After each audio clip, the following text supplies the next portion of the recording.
Assalamualaikum warahmatullahi wabarakatuh. Nama saya Farah Nurifdah, NIM 191300058. Hari ini saya akan mempresentasikan tentang bangsa dan nasionalisme. Jadi, apakah bangsa itu? Bangsa berawal dari bahasa Latin nasci yang artinya dilahirkan.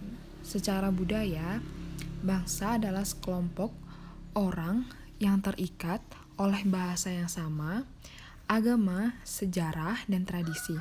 Meskipun negara memamerkan berbagai tingkat budaya heterogenitas.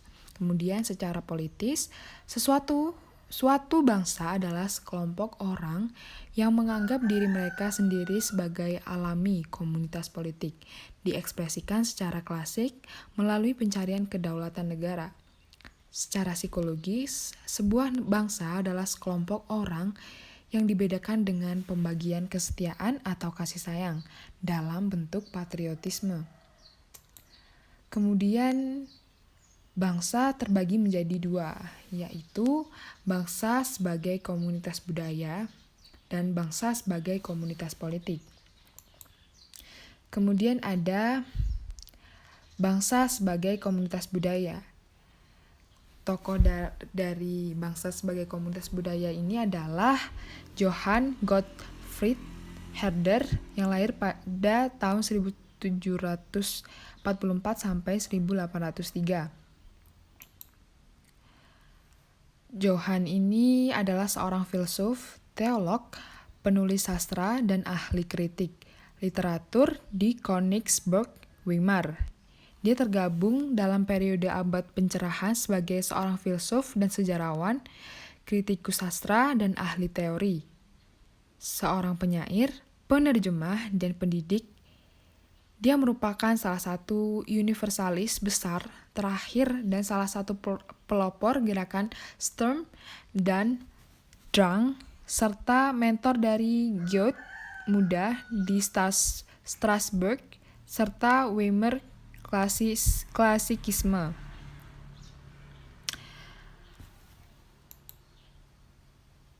Menurut dia, di atas segalanya, dia menekankan pentingnya bahasa yang dia yakini adalah perwujudan dari tradisi dan ingatan sejarah khas masyarakat.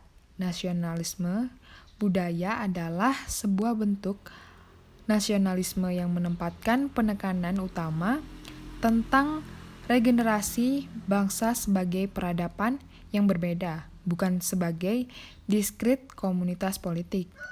Kesulitan dalam mendefinisi istilah bangsa bersumber dari fakta bahwa itu semua negara terdiri dari campuran fitur objektif dan subjektif, campuran karakteristik budaya dan politik. Kemudian bagi Herder, the innate character of each national group is ultimately determined by its natural environment, climate, and physical geography, which shape a person's lifestyle, work habit, attitudes, and creative tendency. Kemudian bangsa sebagai komunitas politik. Tokoh dari bangsa sebagai komunitas politik ini adalah Jean-Jacques Rousseau yang merupakan tokoh filosofi besar, penulis dan komposer pada abad pencerahan.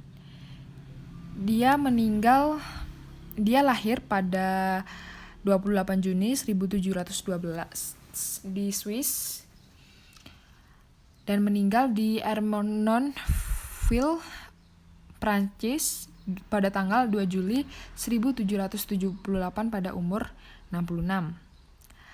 Dia memiliki pemikiran filosofi yang mempengaruhi revolusi Prancis, perkembangan politika modern, dan dasar pemikiran edukasi. Karya novelnya seperti Emile atau On Education yang dinilai merupakan karyanya yang terpenting yaitu sebagai tulisan kunci pada pokok pendidikan kewarganegaraan yang seutuhnya. Penekanannya pada kedaulatan populer diekspresikan dalam gagasan kehendak umum. Pada dasarnya, kebaikan bersama masyarakat, yang merupakan benih dari mana doktrin nasionalis muncul selama Revolusi Prancis 1789. Dalam memproklamasikan bahwa pemerintah harus berdasarkan kemauan umum, Rousseau mengembangkan kritik yang kuat terhadap kekuasaan monarki dan hak istimewa aristokrat. Bentuk nasionalisme yang muncul dari Revolusi Prancis karenanya mewujudkan rakyat atau bangsa yang mengatur dirinya sendiri dan tak terpisahkan terkait dengan prinsip kebebasan, kesetaraan, dan persaudaraan. Kemudian ada bangsa sebagai komunitas politik. Tokoh dari bangsa sebagai komunitas politik adalah Benedict Anderson. Benedict lahir di Kunming pada tanggal 26 Agustus 1936 dan meninggal di Batu, Malang 12 Desember 2015. Jadi dia meninggalnya di Indonesia pada umur 79 tahun. Sering dipanggil Ben Anderson. Dia merupakan seorang sejarawan dan pakar politik dunia. Ia menyandang jabatan kursi Aaron L. Binenkorb sebagai Profesor Emeritus Kajian Asia, Pemerintahan dan Internasional di Universitas Cornell. Karyanya yang paling terkenal itu adalah Imagine Communities yang dibuat pada tahun 1983. Karyanya ini menggambarkan munculnya konsep nasionalisme di seluruh dunia dengan menggunakan pendekatan materialisme historis dan historiografi Marxis. Benedict mengemukakan beberapa hal ke dalam karyanya yang Imagine Communities tadi. Reflection of the Origin and Spirit of Nationalism. Menurut Benedict adalah it is an imagined political community and imagined as both inherently limited and sovereign. Komunitas politik yang artinya komunitas politik ini hanya sebuah imajinasi karena sesungguhnya semua anggota dari suatu negara tidak pernah mengenal dan memahami seluruh anggota dari suatu negara tersebut. Bangsa juga didefinisikan terbatas karena sebanyak apapun populasi masyarakatnya, selalu ada batas tertentu seperti batas-batas secara fisik atau wilayah. Kemudian, bangsa merupakan sebuah komunitas karena memiliki ikatan yang dalam dan kuat serta akan mengabdikan jiwa raganya demi negara. Nasionalisme itu terbagi menjadi 4. Yang pertama adalah nasionalisme liberal, nasionalisme ekspansionis, kemudian nasionalisme konservatif, dan yang terakhir adalah nasionalisme antikolonial. Yang pertama adalah nasionalisme liberal. Tokoh dari nasionalisme adalah liberal ini adalah Giuseppe Mazzini. Giuseppe Mazzini ini lahir pada tanggal 22 Juni 1805 dan meninggal pada 10 Maret 1872. Beliau adalah seorang politikus, jurnalis, dan aktivis Italia pada saat penyatuan Italia. Upaya-upayanya membantu mengabarkan tentang kemerdekaan dan penyatuan Italia.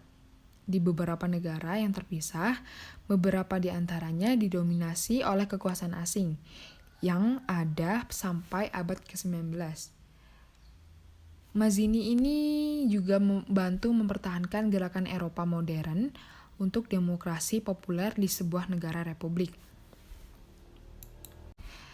Di benua Eropa pada pertengahan abad ke-19 menjadi seorang nasionalis, yang berarti menjadi seorang yang liberal dan sebaliknya.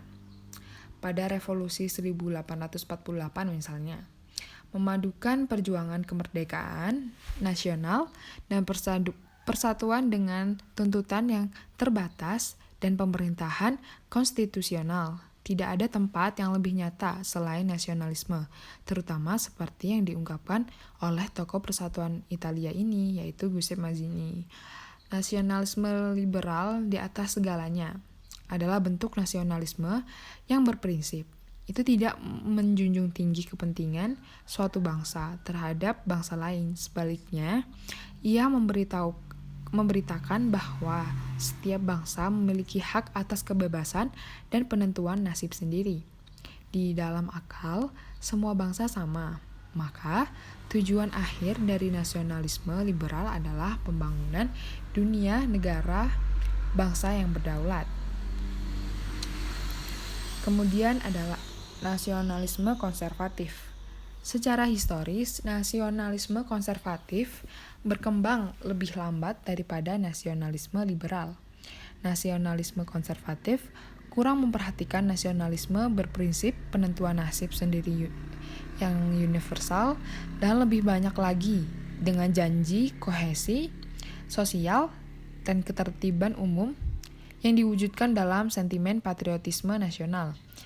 Manusia mencari keamanan dan identitas melalui keanggotaan komunitas nasional. Nasionalisme dengan demikian menjadi salah satu bentuk tradisionalisme. Ini memberikan nasionalisme konservatif karakter nostalgia dan pandangan ke belakang yang jelas. Nasionalisme konservatif cenderung berkembang di negara atau bangsa yang mapan daripada mereka yang sedang dalam proses pembangunan bangsa. Yang ketiga adalah nasionalisme ekspansionis. Tokoh dari nasionalisme ekspansionis ini adalah Nicholas Calvin. Menurut cerita, Nicholas Calvin ini merupakan penduduk Rochefort di barat daya Prancis dan dilahirkan di sana pada 4 Juli 1776, yaitu hari ketika Amerika Serikat menyatakan kemerdekaan dari Inggris. Pada usia 18 tahun, Calvin bergabung dengan Tentara Revolusi Prancis yang didirikan pada 1792 untuk mempertahankan Republik Prancis yang baru lahir dari kekuatan Eropa yang bermusuhan. Nicholas Calvin ini dijuluki sebagai bapak pelopor Calvinisme. Ditandai dengan karakternya yang agresif, militeristik, dan ekspansionis, merupakan antitesis terhadap prinsip kesetaraan dan penentuan nasib sendiri dalam nasionalisme liberal. Nasionalisme ini memanfaatkan antusiasme massa sebagai bangsa unggul. Calvin mengajarkan pandangan irasional mengenai superioritas atau dominasi bangsa tertentu atau yang lebih dikenal dengan Calvinism. Calvinism ini dikembangkan oleh Adolf Hitler untuk membentuk teori tentang keunggulan ras Arya, sehingga Jerman kemudian muncul sebagai negara ekspansionis pada masa Perang Dunia II. Ekspansionis memiliki pandangan yang bersifat ultranasionalis, di mana bangsa merupakan segalanya. Individu tidak memiliki apa-apa kecuali jika memberikan loyalitas bagi kejayaan bangsanya. Sifat ultranasionalis ini muncul sebagai akibat keterasingan, isolasi, dan ketidakberdayaan. Yang terakhir adalah nasionalisme antikolonial dan pasca kolonial. Nasionalisme antikolonial muncul sebagai reaksi terhadap kolonialisme Eropa di Asia Afrika. Benih-benihnya muncul pada awal abad 20 dan baru mendapatkan momentumnya setelah Perang Dunia II.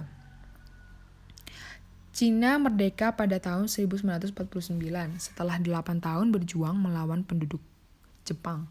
Indonesia mendapat pengakuan pada 1949 setelah 3 tahun perlawanan menolak kehadiran kembalinya Belanda. Gerakan ini dipelopori oleh Nkrumah di Ghana, kemudian Azikiwe di Nigeria, Julius Nyerere di Tanzania, dan Hastings Banda di Malawi. Gerakan ini semakin kuat di akhir 1950 dan mulai membuahkan hasil pada dekade 1960-an. Namun sejak dekade 1970-an, Islam mulai mengambil alih ideologi sosialis. Revolusi Iran 1979 merupakan bukti pertama keberhasilan Islam mengambil alih politik. Proses Islamisasi politik juga berlangsung di Pakistan pada waktu itu dan Sudan. Sementara di negara Mesir dan Algeria, kelompok Islamik lebih bergerak sebagai gerakan moral. Ya, itu tadi presentasi dari saya, kurang dan lebihnya saya mohon maaf. Wassalamualaikum warahmatullahi wabarakatuh.